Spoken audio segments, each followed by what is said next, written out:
Buenas tardes a todos, qué bueno que están con nosotros en sábado, segundo estudio de la semana o tercero, depende de cómo veamos la semana, si inicia domingo o lunes, ¿verdad? Para algunos. Enhorabuena. Antes de continuar, solo quiero resaltar, o más bien quiero comentarles un poco sobre la actividad que vamos a tener para la Pascua de este año.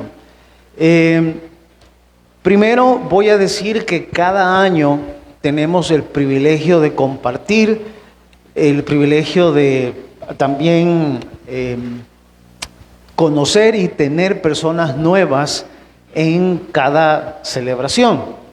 Y cada año vamos buscando la forma de que al celebrar la Pascua vayamos entendiendo mucho más su significado, su realidad para nuestra vida. Y sucede, fíjense, un fenómeno. Y es el fenómeno de cómo cada año vamos interpretando la Pascua. Porque algunos aquí, que ya tienen sus años de congregarse con nosotros, se recordarán de cómo celebrábamos la Pascua las primeras veces. Por ejemplo, algunos recordarán que hubieron años en los que, por ejemplo, en pandemia, la Pascua, como no nos podíamos congregar, la Pascua era celébrela en su casa. El papá, recuerdo que en una ocasión dijimos, el papá va a servir la cena del Señor en la casa y tomemos la cena del Señor en casa. Y comamos la Pascua, ahí carne y hierbas amargas y todo en casa, porque obviamente las circunstancias nos llevaban a ese punto. Luego comimos la Pascua aquí también, exactamente igual, con carne una vez, que no olviden que el tema de la celebración de la Pascua tiene también una connotación de aprendizaje, ¿verdad? A través de la comida se nos graban muchas lecciones. Si no, acuérdese cuando usted llegaba a la casa y le preguntaban, ¿vas a comer? ¿Qué hay? ¿Qué le contestaba a su abuela? Ahí aprendió usted, ¿verdad? No se le olvida lo que a la abuela. Entonces, cada año, a través de la comida, el Señor mostró, implementó la Pascua y detrás de ella muchas lecciones. Entonces, sucede exactamente igual. Cada año vamos intentando que el tema de la Pascua sea familiar, que lo aprendamos, que lo conozcamos, etcétera, etcétera, etcétera. Y así es como hemos venido durante los años. Hoy les quiero presentar, hace rato está sonando algo aquí. Hoy les quiero presentar, si no, ¿sabes qué, Ricardo? Yo le voy a dar volumen aquí para que vos no le... Y vos le bajás ahí. ¿Qué estaba? Les quiero presentar y contar también de manera, digamos, general los detalles de cómo vamos a celebrar la Pascua para este año. ¿Me ayuda, hermana, con las luces, por favor?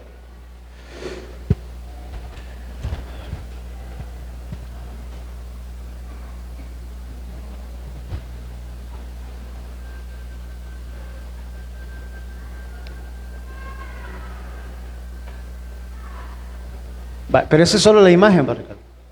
Sí, no, está bien. Es que yo como vi que estabas moviendo cosas, pensé que ibas a poner otra cosa diferente. Bien, explico primero el término. ¿Qué significa o de dónde proviene el término anástasis? Si usted lo busca, va a encontrar que esta palabra, como muchas otras palabras, ya les he mencionado esto en otras ocasiones, el griego, al igual que el inglés, las palabras tienen significado dependiendo de su contexto.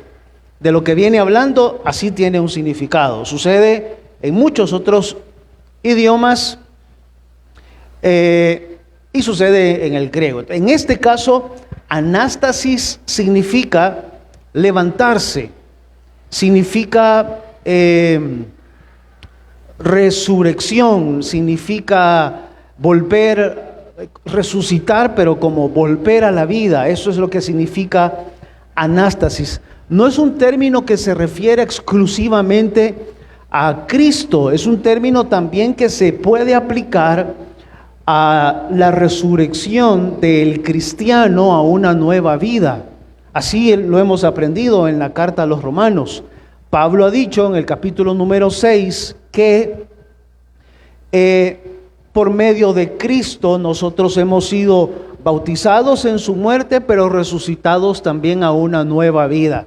Me estoy quedando sin volumen. Ahora, eso de ser resucitados a una nueva vida implica anástasis. Entonces, como hemos estado estudiando la carta a los Romanos, luego leímos el Evangelio de Marcos y así sucesivamente, todos esos elementos nos llevan a un mismo punto, o digámoslo así, como iglesia tenemos suficientes elementos como para conocer, como para estudiar durante los días que ya le voy a comentar tenemos los suficientes elementos de cómo vamos a vivir la Pascua para esta semana. Bien, ahora voy a los detalles. Le cuento. Para la próxima semana, el miércoles, los horarios son normales. 6 de la tarde, no cambia absolutamente nada. Dicho sea de paso, el próximo martes, los ministerios no tienen reunión. Miércoles, normal. Jueves, no hay ninguna actividad en la iglesia, hablo en términos eclesiásticos, no tenemos ninguna actividad. Viernes, que es Viernes Santo, pues tampoco hay actividad en Viernes Santo. ¿Dónde empieza Anástasis? Sábado. El sábado vamos a dar un giro completo a lo que hemos venido haciendo en Pascuas anteriores. Empezamos todo a las 6 de la tarde, no a las 5, sino a las 6 de la tarde. Ya le voy a explicar por qué movernos de 5 a 6. Empezamos a las 6 de la tarde y desde las 6 de la tarde en adelante vamos a celebrar un tiempo extendido, o dicho de manera popular, a mí no me gusta usar el término vigilia porque he tenido malas experiencias en las vigilias, pero para que lo entendamos, desde las 6 de la tarde en adelante entramos en un tiempo extendido, en una media vigilia hasta las 12:30 de la noche. ¿Por qué hasta las 12:30 de la noche? Porque ya sabemos que a las 12 de la noche en punto, termina la jornada del día sábado. Y a las 12:01, a las 11:59, ¿qué sucede después de ese minuto? Ya es domingo. Significa que el primer minuto del día domingo de resurrección vamos a estar en la iglesia, vamos a recibir resurrección en la iglesia. Y esos 30 minutos del domingo de resurrección, los primeros 30 minutos del domingo de resurrección, van a ser especiales. Y por eso es que vamos a iniciar. Son efectos que hemos puesto para que el anuncio se oiga interesante, ¿verdad? Y que a ustedes les llame la atención venir. Entonces, esos 30 minutos van a ser especiales porque vamos a celebrar resurrección. La actividad termina hasta las 12:30. No es que vamos a llegar aquí hasta las 5 de la mañana, porque imagine, se me duermen ahorita que estoy en el anuncio, ya no digamos a las 12 de la mañana, una sola roncadera de gente terrible. Entonces no, hasta las 12:30. Para los que tienen vehículo eso no es ningún problema. Yo esperaría que no sea ningún problema. Para los que no tienen vehículo, igual nuestro compromiso es coordinar el transporte necesario para que usted regrese a su casa, si es que agarra para la casa.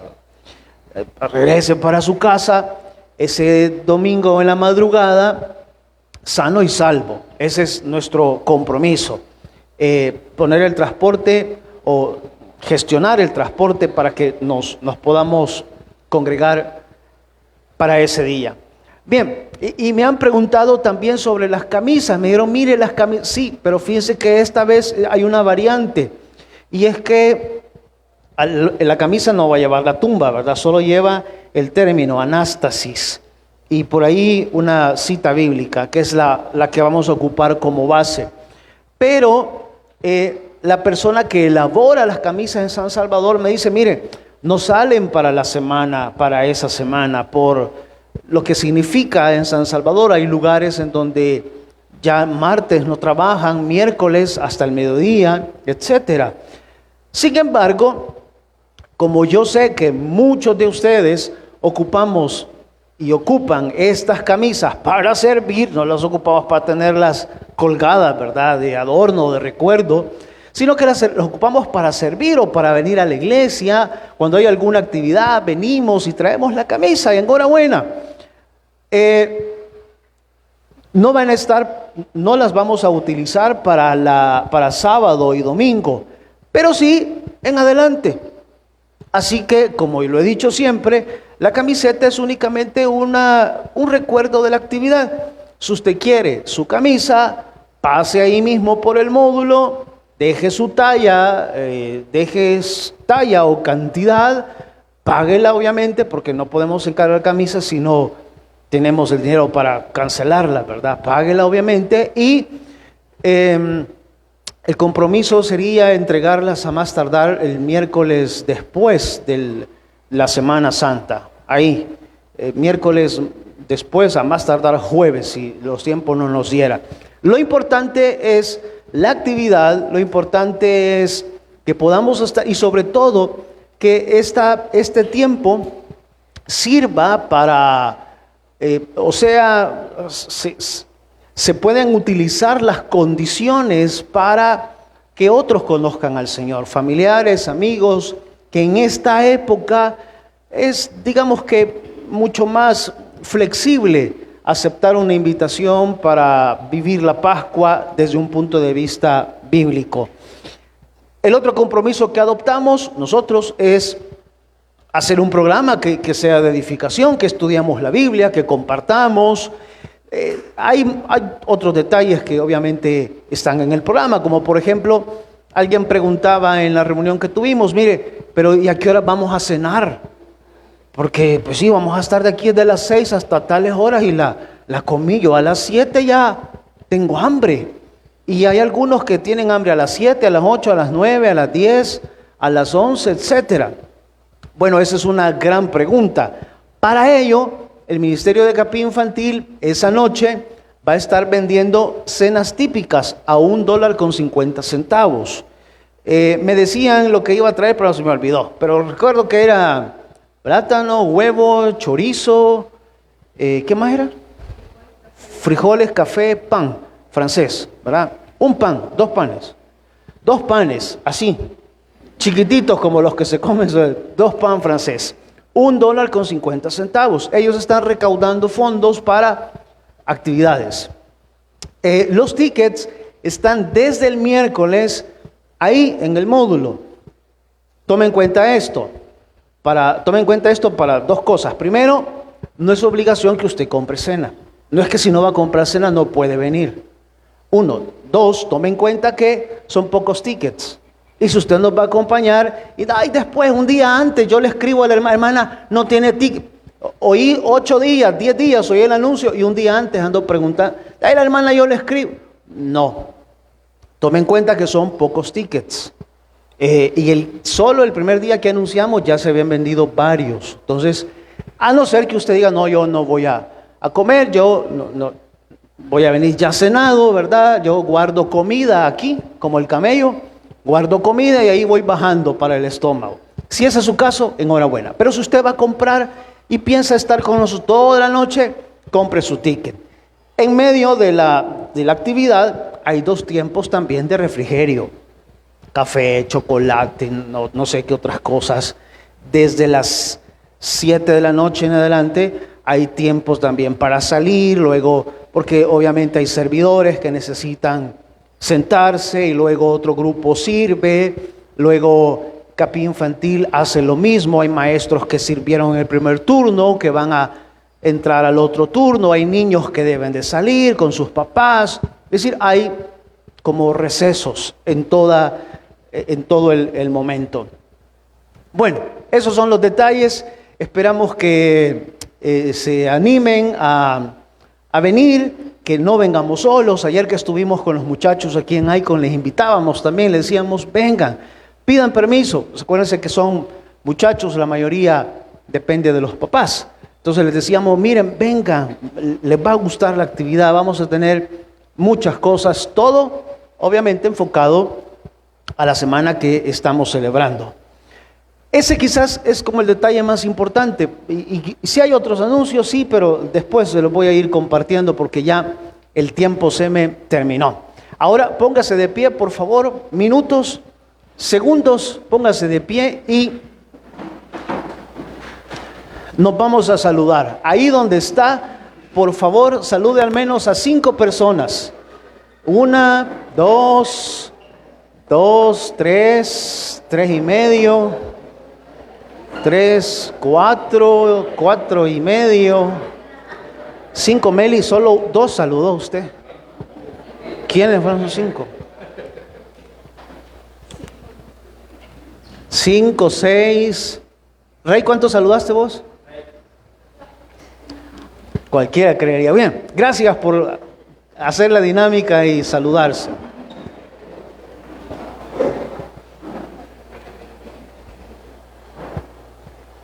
Olvidé decirles que me trajeran la pizarra, pero después, quizás, cuando estemos leyendo, ahí me ayudan con la pizarra.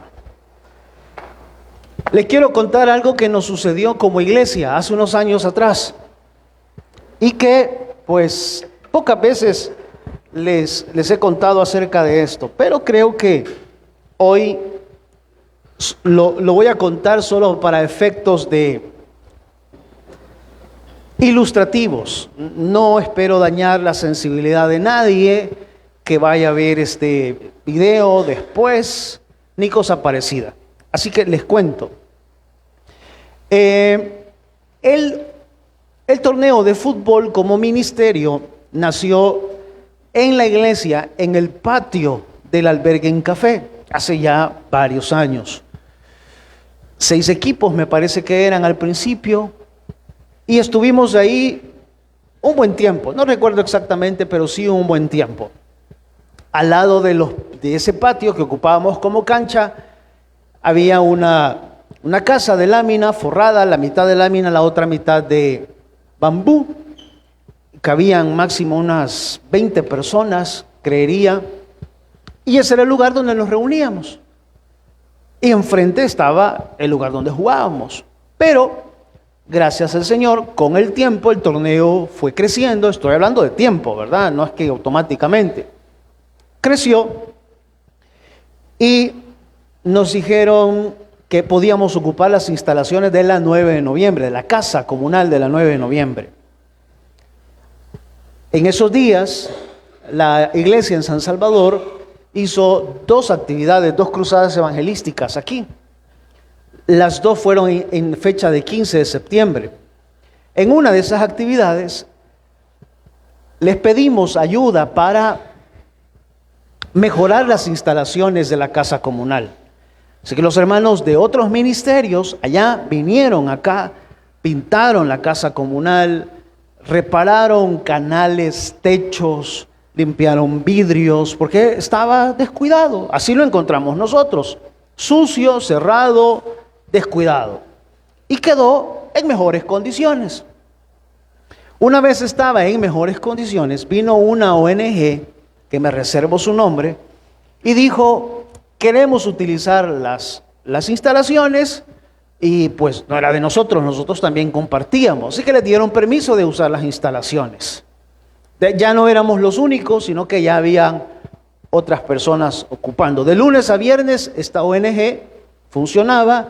Luego, sábado y domingo, era iglesia. Apartábamos todas las cosas que habían ahí, escritorios, computadoras, libreras, y lo utilizábamos como un templo, ¿verdad? El atril, por ahí anda todavía, aquel atril que está allá, ahí, y estudiábamos la Biblia, así por algunos años.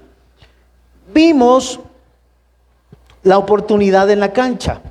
La cancha igual estaba descuidada, sucia, sin pintar, y dijimos, pintemos la cancha. El torneo de nosotros era de fútbol, pero pintemos las jirafas. No son las jirafas que tienen actualmente, eran otras. Pintemos las jirafas, pintamos las jirafas. Dijimos, hagamos el esfuerzo. Recuerdo que en Pagos compramos unas lámparas para ese tipo de iluminación. Compramos 4 lámparas de la iglesia. Compramos 4 lámparas y las pusimos a disposición de la comunidad. Recuerdo haber ido en aquel momento donde el alcalde y le dije, mire, ahí están las lámparas, úsenlas. No las vamos a usar solo nosotros, ¿verdad? Le vamos a poner candado a la palanca para que nadie use solo. No, úsenlas, pero cuidémosla. Una vez la cancha estaba iluminada, pintada, muy bonita, surgieron entonces algunas personas que dijeron, hey, pero esa cancha, ¿por qué se las han dado a esa iglesia? ¿Y por qué también le han dado la casa comunal a esa iglesia? Si esa casa comunal es de nosotros. Esa casa comunal, los rumores, ¿verdad? Los rumores venían de otros países. Aquí en Santiago no hay gente chismosa, venían de otros países. Le vendieron la casa comunal ya a los de esa iglesia. Y otros decían, les regalaron ya la casa comunal. Entonces empezaron a levantar algunos personajes que decían, no, que mira, qué bárbaro. Yo lo oí, no estoy diciendo que me lo contaron. Yo lo escuché. A mí me lo dijeron así frente a frente. Bueno, continuamos con el torneo, a pesar de eso. Ahora, ya la cancha que llamaba la atención ya no era esta, ya era aquella. Entonces, todo lo que sucedía deportivamente aquí se fue para allá. Empezamos a jugar a las 11 de la mañana, los domingos terminábamos a las 8 de la noche. Todo el día, fútbol sala, todo el día, mujeres, hombres, niños, todo el día. Pero ya era difícil, como nos pasó con esta otra ONG. Cuando todo estaba arreglado, la ONG dijo, queremos, y cuando la cancha estaba bonita, luego dijeron, no, esta cancha es de nosotros la hemos construido, etcétera. Y finalmente, por asuntos que no vienen al caso, ya no voy a ahondar, porque no es el punto, terminamos saliéndonos, ¿verdad?, de la cancha. Bueno, esto nos ha sucedido en varias ocasiones. ¿Qué? Esto de que es propio, digamos, de la naturaleza humana, que cuando vemos en otra persona lo que yo tenía o lo que yo hacía, digo, pero yo lo hacía, o eso me lo quitaron a mí. Pero no, ¿verdad? Nadie se lo quitó. Nosotros no nos fuimos a meter ahí a la fuerza. Vimos un lugar, vimos una oportunidad y decidimos mejorarla, y lo hicimos. Lo mismo ha pasado aquí. Quienes trabajaron en este lugar, muchos de ellos padres de muchos jóvenes que están aquí, quienes botaron paredes, quienes hicieron todo esto con otros adultos que todavía están, saben que cuando venimos esto era un muladar, era un basurero, y que Dios nos ha permitido. Ustedes supongan que ahora alguien dice, no, pero ¿cómo es posible que el rastro municipal se lo hayan dado a esa iglesia? ¿Por qué? Porque les digo, como seres humanos tenemos esa tendencia o esa inclinación, que cuando otros ocupan lo que yo tenía, me doy cuenta de lo que perdí. O cuando otros hacen lo que yo hacía, me doy cuenta o me quejo o digo, pero yo hacía eso y me lo quitaron. No sé si se entiende la idea. Amén. Ahora, no me estoy quejando con esto. Le dije estos con fines únicamente ilustrativos. ¿Por qué o para qué? Porque ese precisamente puede ser el pensamiento que Pablo tiene mientras escribe el capítulo número 9, que hoy vamos a empezar. El capítulo número 9, ustedes se van a dar cuenta cómo la temática de lo que Pablo ha venido enseñándonos cambia. ¿Por qué cambia? Porque Pablo ha venido hablando sobre el tema de la salvación, de la justificación, de la santificación, y todo esto tiene mucho que ver con la iglesia. La iglesia, o los santos o los creyentes, se refiere a todas las personas en el mundo que hemos puesto nuestra fe en Jesús para salvación. En este caso, se refiere a la iglesia que está en Roma, a la iglesia cristiana que está en Roma. En esa iglesia cristiana hay judíos que han creído en Cristo, hay gentiles que han creído en Cristo, de otras nacionalidades, pero hay gentiles que han creído en Cristo. Así que pudiera ser o pareciera como si Pablo hasta este momento se ha estado ocupando más y más de hablar sobre la iglesia y sobre los beneficios de la iglesia en relación a Cristo, pero ha dejado a un lado al pueblo de Israel. Y no olviden que en la iglesia de Roma hay judíos creyentes en Cristo y hay gentiles creyentes en Cristo. Así que pudiera parecer, repito, que alguien se pregunta, pero usted le está dando todos los beneficios que antes eran nuestros como judíos. Usted, Pablo, se los está dando a los gentiles. Porque ha dicho Pablo que en cuanto a los gentiles, Dios les llamó, les adoptó, les justificó, pensó en ellos desde mucho tiempo atrás, etcétera, como el ejemplo que les puse antes. Pero esa cancha era de nosotros, esa casa comunal era de nosotros. Pero eso que ahora estos hacen, yo lo hacía también. Me lo quitaron, me lo robaron, No. Así que Pablo escribe los capítulos 9, 10 y 11 para referirse a la relación que existe entre Dios y el pueblo judío, el pueblo de Israel. Porque repito, ha venido hablando solo de la relación entre Dios, Cristo, el Espíritu Santo y los creyentes. Ahora le presta atención a la otra ala. Es Dios, el Espíritu Santo, Cristo, con relación a el pueblo judío. Por eso es que ustedes van a notar que en los capítulos 9, 10 y 11, Pablo da un giro en la temática y pareciera ser que pierde la idea de lo que ha venido. No pierde la idea. Lo que pasa es que está tratando de responder a la duda, a la pregunta de ¿será que el Señor ya desechó a los judíos y ahora le ha dado todo a la iglesia, o mantiene su amor, su lealtad hacia el pueblo hebreo? Por ahí anda la idea. Por eso la lección de hoy, vaya por favor hasta el capítulo número 9. La lección de hoy se titula Privilegios únicos. Privilegios únicos. Y cuando lo encuentre, por favor, se pone de pie. Y vamos a leer. Privilegios únicos. ¿Me ayudas, por favor? Con la...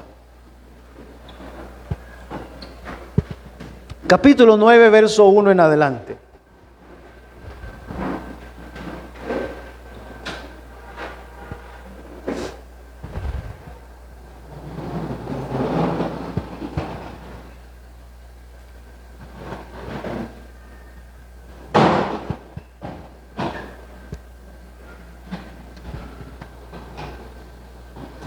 No se asusten, hermanos. No está temblando. Está lloviendo, dice. Gracias, hermano. Gracias. Bien, leemos. Dice, capítulo 9, verso 1, Romanos.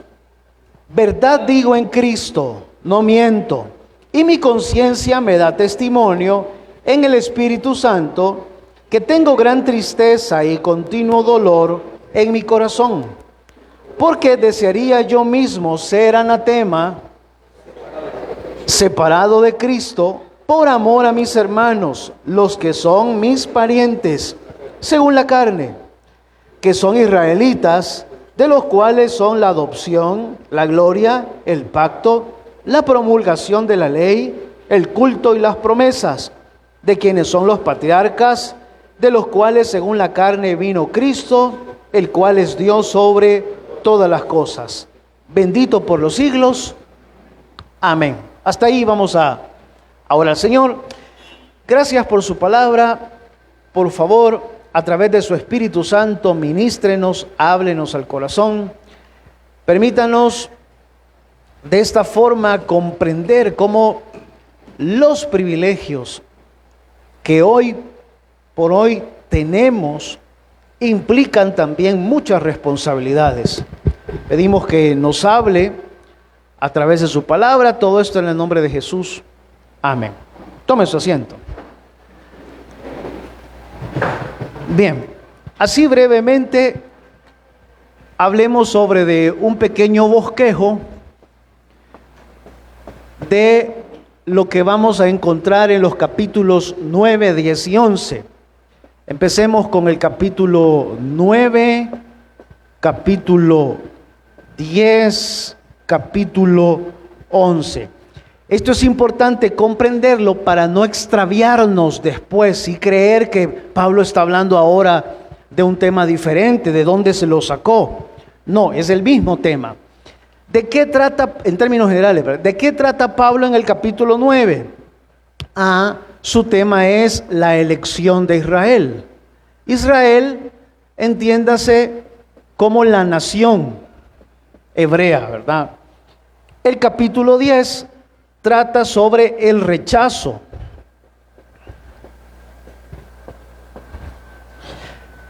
El rechazo de Israel a Dios. Y el capítulo 11 trata sobre la restauración.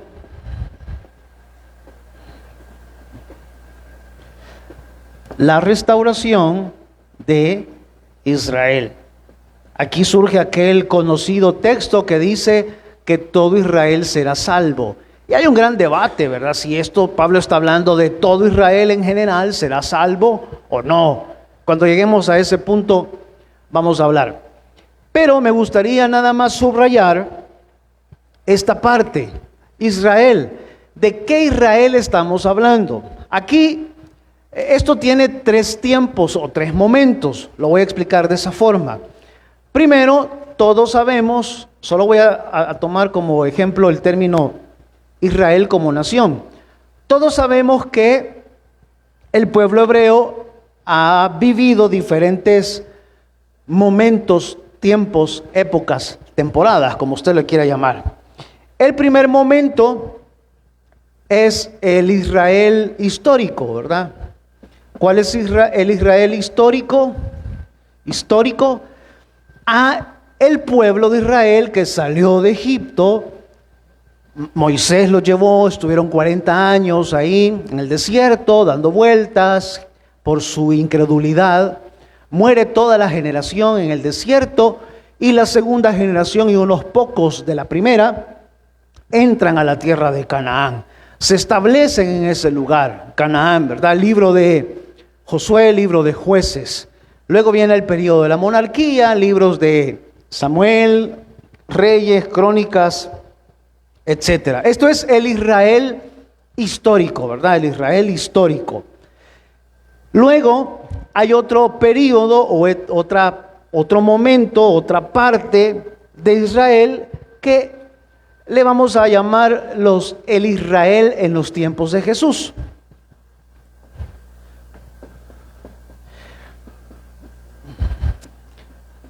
¿Qué sucedió en este momento? Bueno, estaban ocupados por el Imperio Romano, el pueblo, y Jesús vino a proclamar: el reino de los cielos se ha acercado.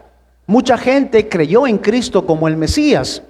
El Mesías prometía ser aquel hombre que libertaría a la nación de la subyugación romana. Sin embargo, este pensamiento, esta esperanza, se vio poco a poco rota cuando muchos vieron a su Mesías crucificado en el madero. Eso le sucedió incluso a Judas Iscariote. Sin embargo, siempre en Israel en tiempos de Jesús, sin embargo, los discípulos de Jesús le vieron resucitado. El Espíritu Santo vino sobre ellos y estos hombres, muchos de ellos no letrados, empezaron a predicar, es decir, a repetir las enseñanzas de Jesús y a contarle a todas las naciones que aquel Mesías histórico que Moisés un día les dijo que surgiría era Jesús y que ahora quería colocar un reino no terrenal, sino un reino en sus corazones y perdonar sus pecados mediante el sacrificio en la cruz del Calvario. Ese es el Israel en los tiempos de Jesús. Ahora hay un tercer momento, que es el que me interesa, ¿verdad? Que es el Israel en tiempos de Pablo. ¿Qué sucedía acá? Bueno, ese pueblo de Israel en tiempos de Pablo, a los que él se refiere, resulta que para este momento mucho del pueblo hebreo había creído en Jesús como el Mesías prometido por Moisés, el Mesías del que habló Isaías, del que anunció Miqueas, el Mesías del que habló Zacarías y otros profetas que le daban esperanza a la nación. Pablo entonces se levanta y va por el mundo conocido predicando acerca de Cristo y demostrando en las comunidades judías del mundo conocido que en Cristo se cumplían todas las profecías del Antiguo Testamento. Por lo tanto, Cristo es el Mesías. Muchos creen, pero otros no. Muchos abrazan la fe, el cristianismo, otros no. Otros permanecen duros en sus creencias, esperando al Mesías. ¿Se entiende esta parte? Amén. Ahora, ¿a cuál Israel se refiere Pablo cuando dice: yo siento un gran dolor por mis hermanos, los que son mis parientes según la carne? Porque dice Pablo: yo quisiera ser anatema con tal de que ellos creyeran en Jesús o con tal de que ellos vinieran a la verdad. ¿A cuál de los tres modelos o de los tres tiempos de Israel se refiere Pablo? A este, en donde Cristo ya es conocido. En muchos lugares ya hay iglesias, de hecho, es decir, comunidades de creyentes donde hay judíos y hay gentiles. Pero Pablo entiende que todavía hay algunos de su nación, parientes probablemente, que se resisten a creer en Jesús. A ellos se refiere. ¿Y cómo se refiere a ellos? Bueno, primero, antes de referirse a ellos, Pablo expresa que lo que está a punto de decir tocante al pueblo de Israel, en su tiempo, es cierto, es verdad, y que no está mintiendo. ¿Por qué Pablo tiene que decir: miren, no les miento, miren, se lo juro, miren, por lo más sagrado que yo tengo, lo que voy a decir a partir de este momento es cierto? ¿Por qué Pablo tiene que decirlo así? Mire, por favor, verso 1, 9:1.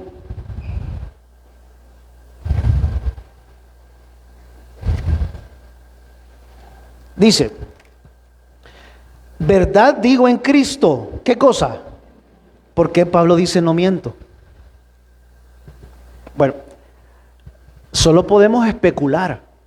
Porque Pablo dice no miento en lo que les voy a decir. ¿Cuáles son las especulaciones que podemos sacar? Varias, pero déjenme mencionar 2 o 3, digamos que de las más conocidas. Una es que no olvide que Pablo fue tenido como un desertor por muchos. Pablo perseguía a la iglesia, él era un judío, un fariseo, un candidato a sacerdote en la época de Jesús. Y cuando encontró a Cristo yendo a Samaria, se convirtió al cristianismo, o sea, creyó en Cristo. Muchos tenían a Pablo como desertor. 2, muchos acusaban a Pablo de enseñar doctrinas contra Moisés, contra la ley y contra el templo. Por eso estuvo preso en Jerusalén un buen tiempo, por enseñar, y esas acusaciones le llevaron hasta Roma. Entonces se dicen muchas cosas acerca de Pablo, unas ciertas, otras falsas y otras peores. Así que Pablo, como no olvide, estos hermanos en Roma nunca han visto a Pablo. Ellos han escuchado de Pablo. Ellos han oído de Pablo. Nunca han revisado el perfil de Facebook de Pablo. No saben quién es Pablo. Así que él dice, no miento, verdad les digo, y apela a 3 elementos que ahí aparecen en sus Biblias. Uno dice Pablo, lo que le voy a decir, mi conciencia lo sabe. 2, el Espíritu Santo lo sabe. Y 3, digo la verdad delante de Dios. Mire qué profundo es Pablo al decir, lo que les voy a decir sobre mi nación es cierto. Mi conciencia dice que es cierto, el Espíritu dice que es cierto, y les hablo en el nombre de Dios. Lo juro por Dios. Bueno, ¿y qué es lo que tiene que decir sobre su nación? Lo que tiene que decir es que a él le duele que muchos de su nación, aun cuando Cristo ya ha sido crucificado y ha resucitado, no creen en él. Eso es lo que dice. Lea por favor la segunda parte. Verso 3. Verso 2. Tengo gran tristeza y continuo dolor en mi corazón. Me llama la atención esa expresión. Continuo dolor en el corazón. ¿Por qué? Porque deseara yo mismo ser anatema, separado de Cristo, por amor a mis hermanos, los que son mis parientes según la carne. Pablo, yo tengo muchos hermanos, muchos amigos, que yo he intentado hablarles del amor de Jesús, del sacrificio en la cruz del Calvario, pero ellos no creen. ¿Qué daría yo porque creyeran? ¿Qué daría yo para que ellos abrieran su corazón? ¿Qué daría yo?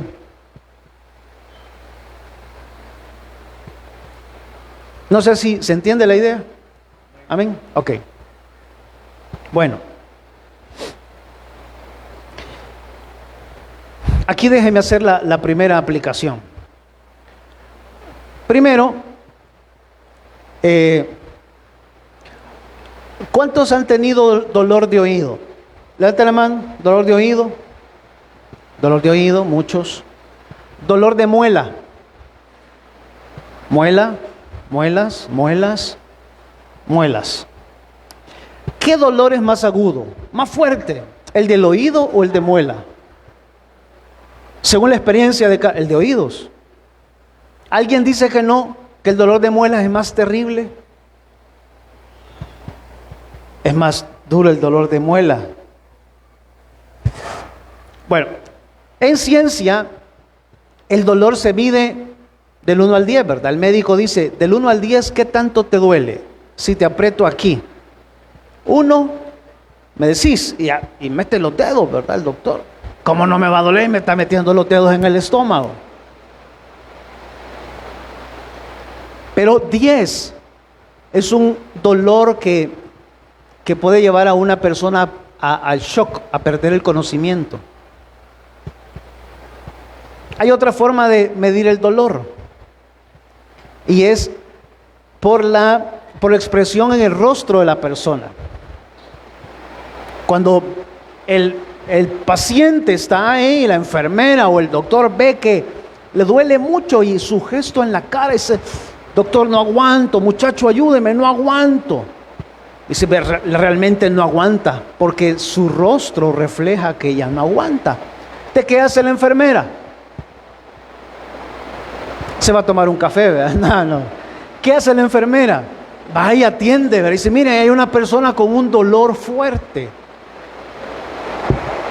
Y así hay otras formas en que podemos medir el dolor. Pero me llama la atención que Pablo dice, siento un continuo dolor por las personas. Y allí es donde yo me quiero quedar. Porque me pregunto si la iglesia, nuestra iglesia, siente dolor por las personas. Si sentimos dolor por los niños que no conocen a Jesús, si sentimos dolor por los jóvenes que no conocen a Jesús. Ayer nada menos, estábamos aquí en Icon, ayer, no sé si 5 de ellos o 6 abrieron su corazón a Jesús, 5 o 6.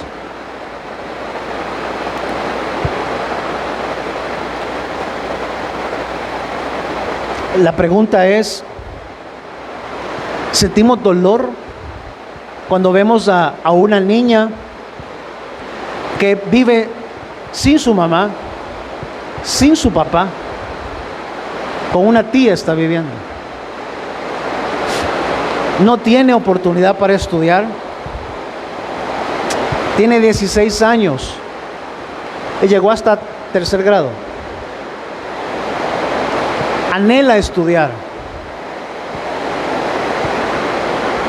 Y, como entenderá, en ese contexto, una niña viviendo en esa situación social es la que hace todo en la casa, ¿verdad? Ahí le toca barrer, le toca cocinar, trapear, le toca hacer todo. Porque como es la que vive ahí extra, como una cenicienta. La pregunta es, Pablo sentía un gran dolor. La pregunta sería, ¿verdad? ¿Eso provoca dolor en nosotros? Sabemos que hay vecinos, niños, adolescentes, adultos quizás, viviendo en situaciones muy malas, muy malas. ¿Qué siente? ¿Qué sentimos? ¿Nada? Esperaría que no. Esperaría que sienta dolor. Y si alguien está por decir, no, espérese, pero es que si conociera mi realidad, se diera cuenta de que yo también vivo mal, yo también tengo mis propias luchas. Sí, totalmente de acuerdo. Pero usted tiene algo, alguien que estas personas no tienen, y es Cristo. Entonces la primera pregunta general, no para que me contesten, es esa. ¿Realmente sentimos dolor por los que no conocen a Jesús, por los perdidos? ¿O hemos dejado de sentir dolor? ¿Realmente en mi ministerio sentimos dolor por los necesitados? ¿Puedo yo en mi ministerio promover una canasta básica, para un vecino o una vecina que no conoce del Señor y llevar a uno o dos del ministerio y decir, mira, vamos y oremos con él y vamos y hablemosle de Cristo, hagámoslo? ¿Puedo yo? ¿El dolor me puede llevar a eso? Bueno, esa es una gran pregunta. Si realmente me duele. O sería peor que antes me dolía. Antes yo de verdad, puede decir una persona, me involucraba, hacía muchas cosas como esas que están diciendo. Yo íbamos y, ay no, pero después de las malas experiencias que uno tiene, usted, se le bajan los ánimos, se desinfla.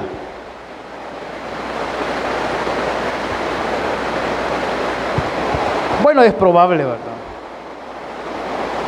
Pero el asunto es que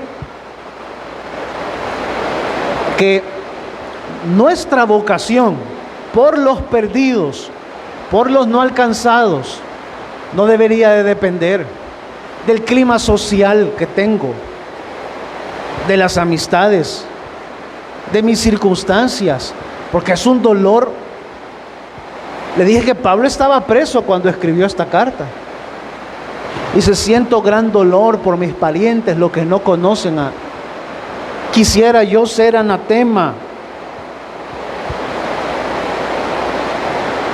Pero ese es un dolor.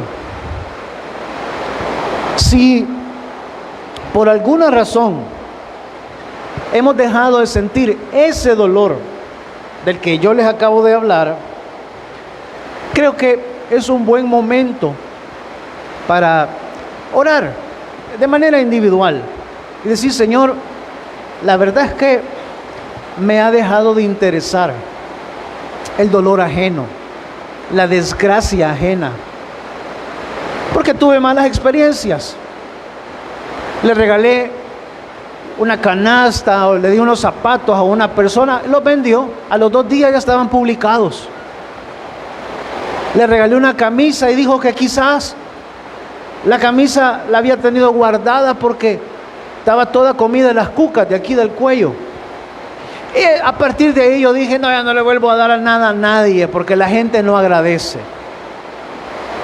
Bueno, cambie de área, busque otra oportunidad, porque deberíamos de sentir dolor por los no alcanzados.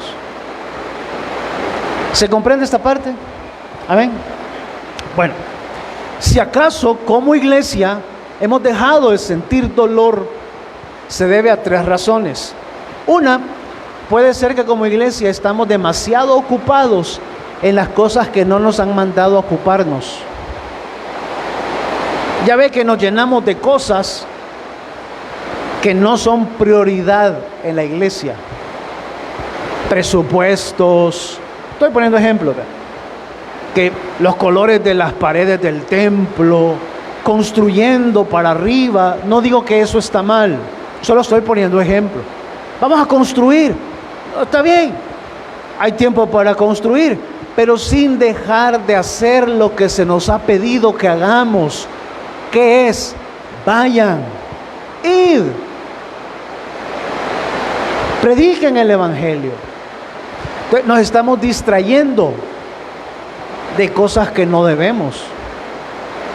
Usted hará sus propias valoraciones de manera personal y hará sus propias valoraciones como iglesia, si es que hemos perdido esa sensibilidad por los no alcanzados. Y la tercera razón es porque nos estamos ocupando demasiado del yo, el yo. Ustedes saben, Pablo lo dijo en el capítulo 8: miserable de mí, ¿quién me librará de este cuerpo de muerte? Porque el yo, aunque está muerto al pecado, el yo rehúsa morir. Y en muchas ocasiones el yo me dice, el yo me empuja, el yo cobra fuerza. Y me voy a poner extremista, desde luego, me voy a poner un poco amarillista, ¿verdad? Sensacionalista. Pero el yo a veces me dice: no, descansá, vos necesitas descansar. ¿Qué es eso de andar en otros lugares o de servir mucho? No, tómate un tiempo de descanso. Dije que me iba a poner extremista, porque el descanso no es malo, pero el yo me termina convenciendo de utilizar los recursos que Dios me ha dado para engordarme, para acomodarme. Estoy tan cómodo, ya soy cristiano, ya nací de nuevo, Cristo perdonó mis pecados, estoy bien, ahí vamos pasando. Servir, ¿verdad? Suficiente con una vez que uno sirva, hasta ahí, la familia, ¿para qué nos vamos a...?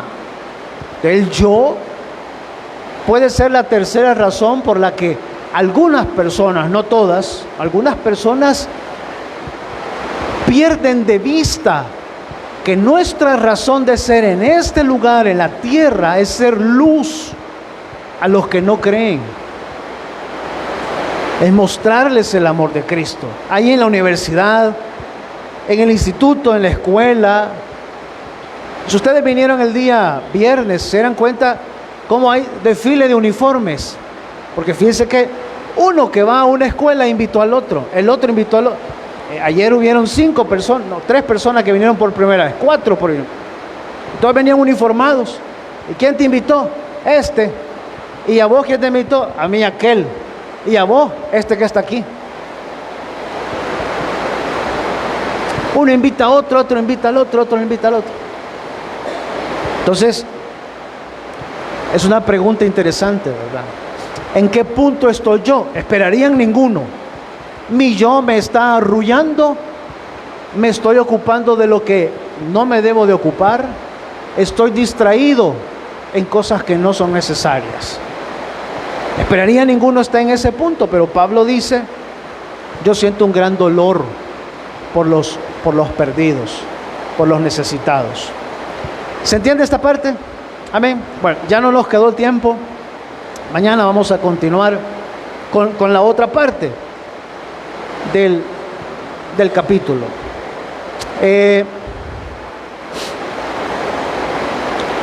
Pónganse de pie, por favor, y vamos a orar.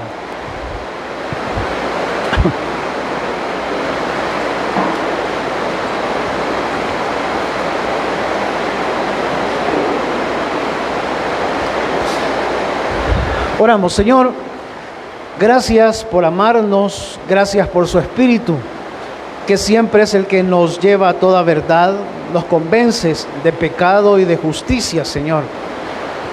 Gracias por el corazón de aquellos que siempre están ardiendo por ministrar a otros, por alcanzar a otros. Gracias porque son no pocas las personas que lo hacen. Pedimos, Señor, por el resto, otros que al igual que yo en algún momento estuvimos ocupados en cosas que no nos competen, desgastándonos con cosas que no son necesarias, distraídos con situaciones insignificantes, olvidándonos de cuál es nuestra meta, nuestro propósito de vida. Oramos también por los que están sin Jesús, que nunca antes han entregado su corazón a Cristo. Si ese es su caso, ¿dónde está? En señal de abrir su corazón a Jesús para salvación, ¿dónde está? Levanta su mano y la baja de inmediato. ¿Alguien no conoce a Jesús y esta noche quisiera abrir su corazón a Él? Gracias, Señor, los que estamos somos sus hijos. Guárdenlos, por favor. Pedimos todo esto en su nombre. Amén y amén. Bien, así de pie, cantamos, diezmamos, ofrendamos. Obviamente no se pueden ir, ¿verdad? Así que no se preocupe, pueden quedarse aquí un tiempo más. Todavía, ¿quién le tocó el café hoy? ¿Ah? Pía, ¿todavía hay café? ¿A usted le tocó? No hay, ya. Bueno.